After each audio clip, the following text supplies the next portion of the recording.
Hello everyone, this is the Steel Rangers. We are hiking from... I actually don't know what this gate is because somebody liked the sign so much that they took it with them. But the point is we are in Shot Pouch Tree Farm, the first of one of these big hikes to explore this whole forest. We'll catch you up on to see what we find interesting.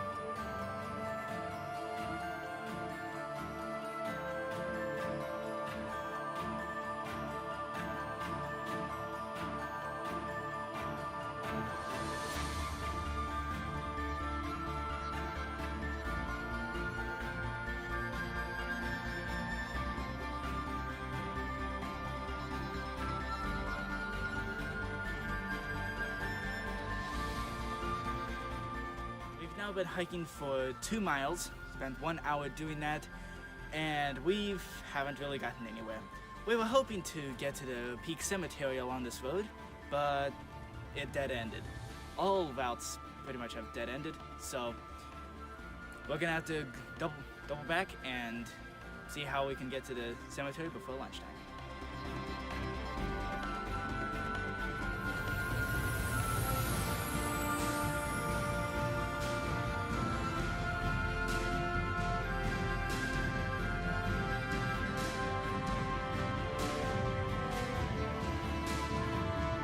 Almost back to the gate, and we saw this culvert on the way out, and we investigated a little closer as we're coming back. It looks like it might have got washed off in a mudslide because it is actually buried in the dirt and it's sticking out. So if there's any water finds its way in, it's going to be quite a waterfall.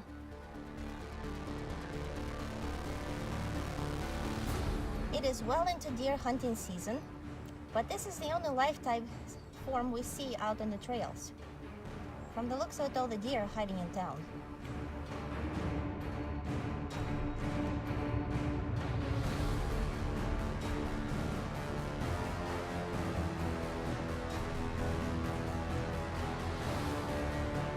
We have now reached Peak Cemetery here. We will have lunch, but before we do that, I'd like to introduce you guys to a very interesting person we met around here.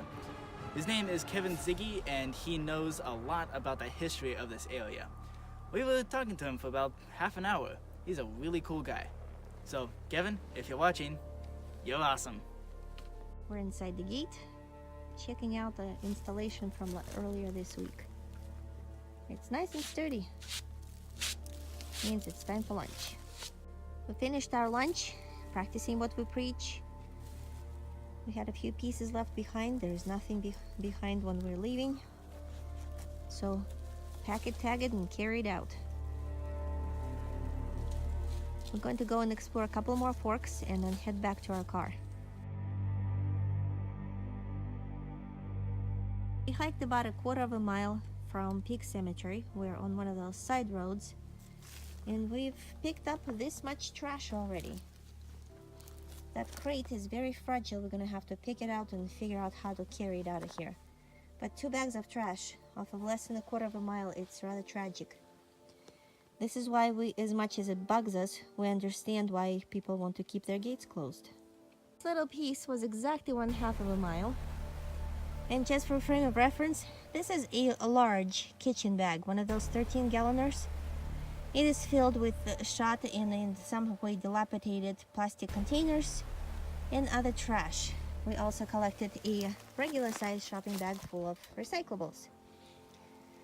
And that's all from a tiny little stretch.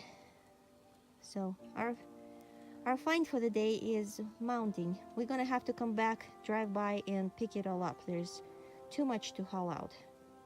This is a special can. It appeared here in the last hour since we stopped at Peak and had our lunch and took a detour down that one tiny little road. This can was not here on our way out. As far as we know, about 2 cars passed since we walked this path. One of those cars is not like the other. On a C2C trail that the little auditor and I hiked a couple months ago. And we're admiring the arm on whoever threw that can all the way over there.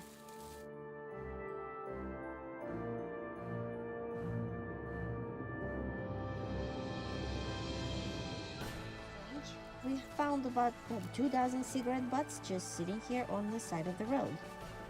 I wonder what they were looking for.